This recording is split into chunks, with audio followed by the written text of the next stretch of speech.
Hey everyone, welcome to my channel, The Mondesir Critique. I'm Pascal, and in today's video, I'm going to be reviewing the fantastic, heartbreaking, stirring, and uber maddening film, Killers of the Flower Moon, which was directed by Martin Scorsese. It stars Robert De Niro, Leonardo DiCaprio, Lily Gladstone, Tantu Cardinal, Cara Jade Myers, Janae Collins, Jillian Dion, Jesse Plemons, and many more. Killers of the Flower Moon is an adaptation of a book by David Grann of the same name.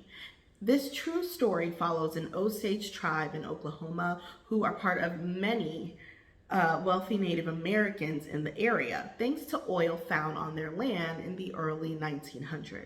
De Niro's character, William Hale, is a well-off leader and businessman who lives alongside the Osage people in Oklahoma and has embedded himself into their lives and their affairs. He's seen as a generous, kind, avuncular character to many, but he's secretly anything but that. Hale enlists his buffoonish yet greedy nephew, Leo's Ernest Burkhart, to marry into an Osage family in hopes to one day have the head rights to their wealth. The plan they've hatched to secure this inheritance is the embodiment of pure raw evil, greed beyond comprehension, and all the worst parts of America's foundation. That's really all I can say without giving up too much of the plot in this movie. But right away, Killers of the Flower Moon is a punch to your gut.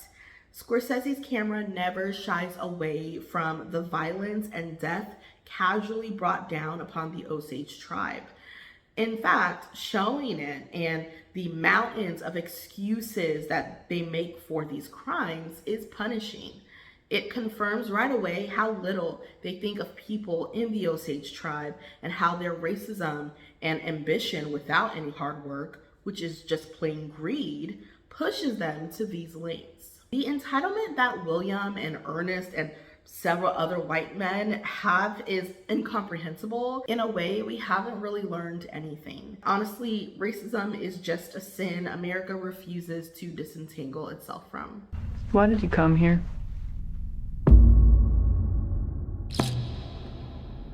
I work with my uncle. I also really appreciate the score in this movie. Honestly, a few different directional choices, and this could easily be a true horror film, thanks to the haunting and pulsing instrumental music with an ever-present low drum in the background.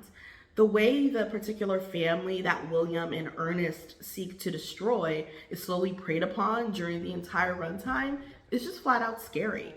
You can see how much time is running out for them once Ernest meets his soon-to-be wife, Molly, who is played by Lily Gladstone, as well as her mother, Lizzie Q, who is played by Tantu Cardinal, and her sister is Anna, played by Cara Jade Myers, Retta, played by Janae Collins, and Minnie, played by Jillian Dion. Whenever you think it couldn't get worse for them, it just does. Out in the open, William and Ernest discuss ways to get the head rights with the woman standing just a few feet away. There's nothing but horrifying things coming their way, and the music does a great job of making you so tense and so scared for these women and all the Native Americans in this Oklahoma town. The cinematography is also so lovely. There's a silent scene that depicts what one character sees after they have passed on, and it is so beautiful. It has stayed with me the most since seeing the film. Heaven to that person is being with their loved ones, and they gladly walk off with them off screen. And it's just so beautiful and sad, because how desperately do we want the Osage people to have only known and been around their loved ones in their lifetime. But that scene really is such a great reprieve from all the violence. He also uses shadows, I notice frequently, which I think adds so much to the eeriness and evil being committed on screen. And the performances will definitely be talked about every month until award season, I'm certain. The way De Niro plays Satan so casually truly makes you feel so insane and angry. Leo is great playing Ernest as this unintelligent man who is scared of his uncle and somehow believes that he can become rich while still keeping his family together. He is a deeply foolish and evil man, and I think Leonardo DiCaprio plays that balance between foolishness and malevolence really well. But my MVP is Lily Gladstone. She plays Molly as a soft-spoken yet stubborn, strong woman with such strength and heartbreaking vulnerability. She sees what's happening to her people and family and does what she can to bring justice. And I mean, she has my nomination for the lead actress Oscar for this upcoming ceremony. I mean, I haven't seen anyone be better than her yet. There really aren't many missteps here in Killers of the Flower Moon. You know, there's this kind of viral video going around of an Osage consultant on the film wishing that Molly and her family had more screen time, or rather that they were the main and central characters in this film. I definitely think there could have been a deeper immersion of Osage culture and more time spent with Molly, since a long runtime was clearly not an issue for Scorsese. But if this is an adaptation of a book that focuses on the crimes, I do understand why they went this route and focusing more on Leo and De Niro and, you know, the awful things their characters did. Ultimately here, the answer is to get more Native American films funded and give them the widespread access that a Scorsese movie gets. In a related critique, I also feel the tone of the second half of the movie didn't fully work for me. You know, I am learning more about film criticism as I do this, and I know that good criticism isn't merely saying, I wish the director made a different movie than the one I saw. We must contend with what we have been given and critique that, but I mean, I still wish I saw something a little different. You know, there's a trial that I think takes up a lot of screen time, and I just wish that was a little shorter. It at times started to feel too much like a detective, you know, murder mystery and a courtroom drama. I didn't really need to see Ernest struggling with his actions and William lying through his teeth so much. We already saw all of that in the first half.